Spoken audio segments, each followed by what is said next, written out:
Good morning, all. So, in the previous video, we covered sonnet number 57 written by Edmund Spenser. Today, we'll be looking at sonnet 67, which is again a part of Emeriti.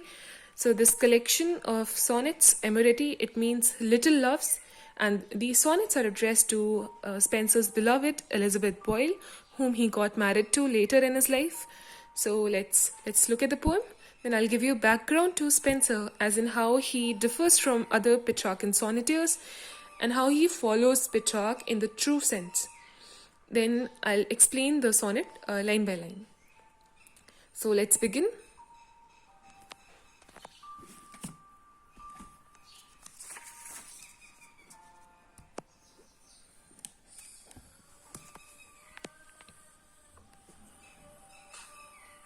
So here Spenser says, like a huntsman after weary chase, seeing the game from him escaped away, sits down to rest him in some shady place, with panting hounds beguiled of their prey. So after long pursuit and vain essay, when I all weary had the chase forsook, the gentle deer returned the self-same way, thinking to quench her thirst at the next brook.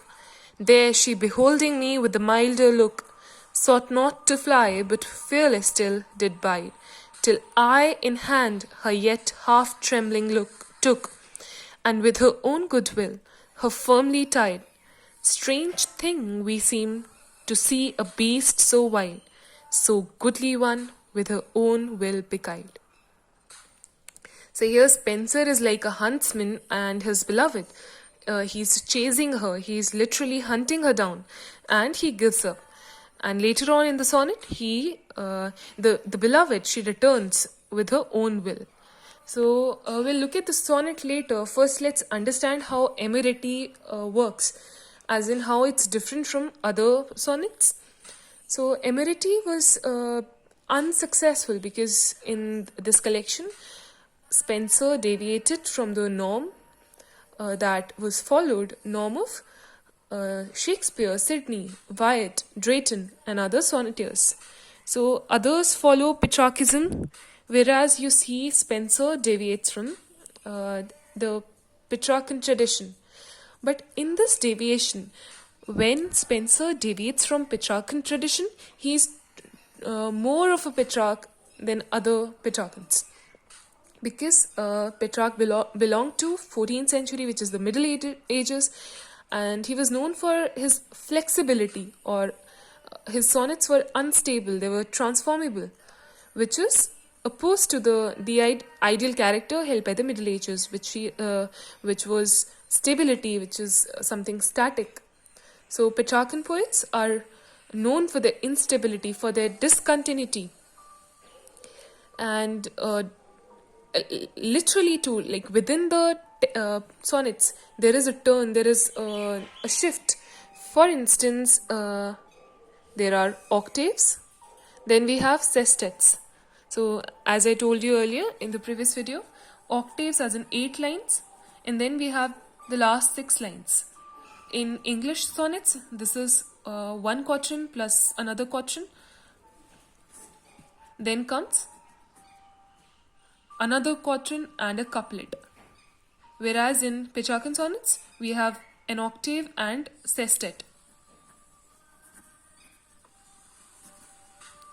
And after the 8th line comes the turn, the shift, and this shift is called volta. Even in this, in sonnet number 67, we have a shift.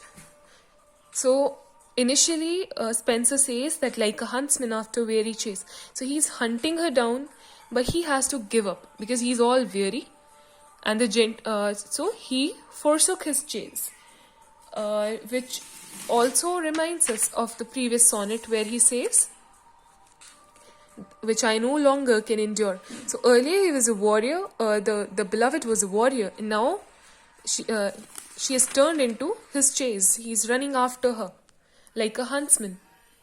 So the initial few lines show us how Spenser is weary, he's tired, and in the last 6 lines you get to know that the beloved returns. So there's a shift, there's a turn. We have a problem here, then we have a solution to the problem here.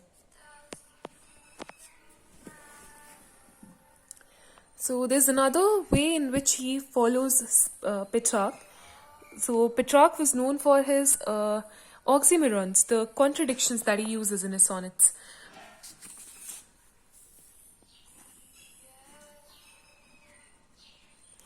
So oxymorons are when we put together. It's a figure of speech when we where we put together two opposing terms. For example, perfect imperfection or sweet enemy. So Petrarch uses such oxymorons or paradoxes like sweet enemy. How can someone who is sweet be an enemy? But here it means that someone who is not entirely sweet nor fully an enemy. Then there is another oxymoron that he uses, that is living death.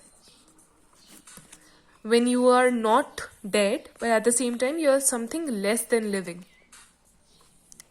And Spenser also employs somewhat similar contradictions like sweet warrior. How can someone who is a warrior be sweet? Because she's waging war against him, but at the same time she's sweet. So these are contradictions, these are conceits that Petrarch follows, and Spenser follows them too.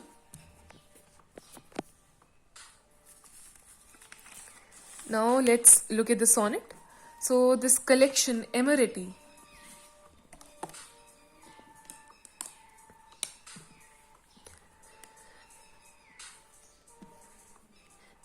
it was published in 1595.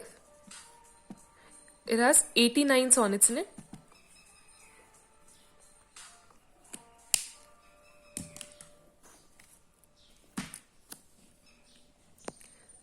So let's take the previous sonnet. Look at the previous sonnet simultaneously. Sonnet number 57 and 67. So in the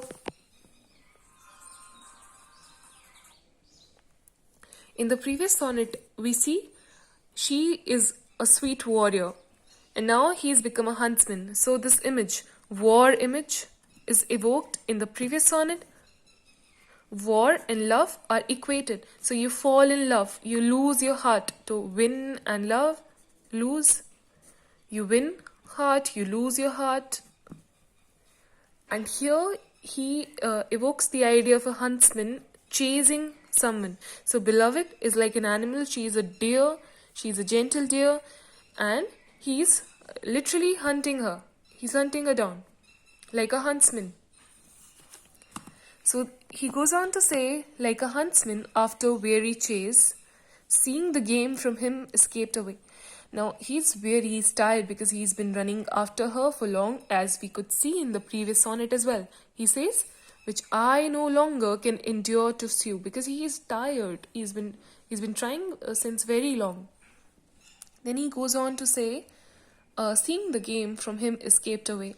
Hunting, he's treating love like a game, and he has lost it. He has almost lost it. So he understands that he has lost the game. He can see it escaping away. Then he sits down to rest him in some shady place. Again, we see the same ideas evoked in sonnet number 57, where he says that all my wounds will heal in little space. He needs some time for his wounds to heal.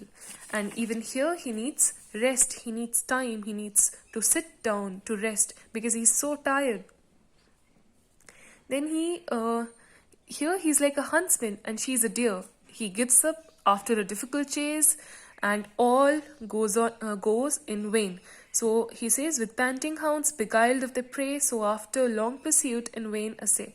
Everything went in vain. He gave up because he's totally exhausted. But you see, there's a shift. The gentle deer returned the self same way. After he surrendered, she came back. And here, thinking to quench her thirst at the next brook. Quench her thirst. We could see sexual connotations here. Remember Wife of Bath, where gluttony is equated with sexual desire, and in Dr. Faustus, and in other Renaissance age plays and poems, we see that gluttony stands for hunger, for knowledge, for power. So here, quenching your unquenchable thirst, your insatiable hunger. So she's thinking to quench her thirst at the next brook. So this could be, she's trying to quench her thirst. She's trying to satisfy herself in a way. Then she came back with a mild look. As he says, there she beholding me with a milder look. She comes back with a milder look and sought not to fly. Fly could mean freedom or running away. So she willingly, with her own free will, she surrendered. And he says, till I in hand her yet half trembling took. So he is trembling on the other hand. He has a half trembling look, and with her own goodwill, her firmly tied. The idea of her own goodwill, it's important. With her own will, with her own goodwill, she returned. He surrendered, she returned. It shows that there is consent involved here. So she was someone who was wild.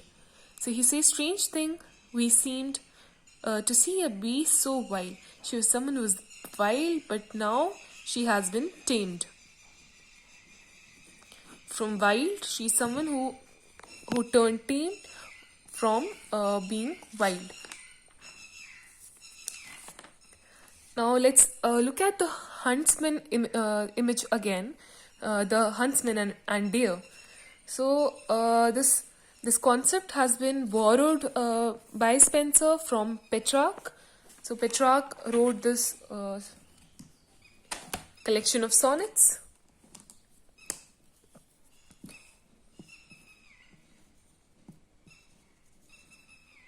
Rhyme. And sonnet number 190 in this collection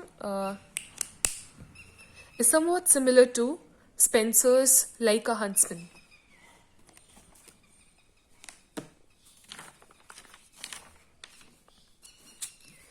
So if you compare the two sonnets, the deer in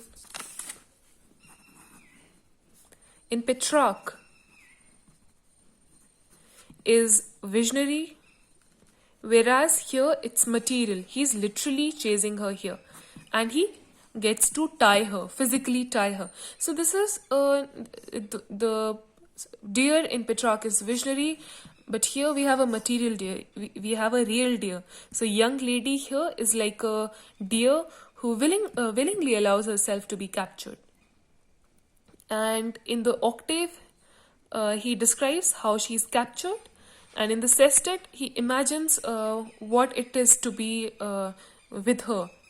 So there is a turn in the poem, and it's somewhat like Wyatt's sonnet rather than Petrarch. So here he follows the tradition of Tasso, Wyatt, as well as Petrarch.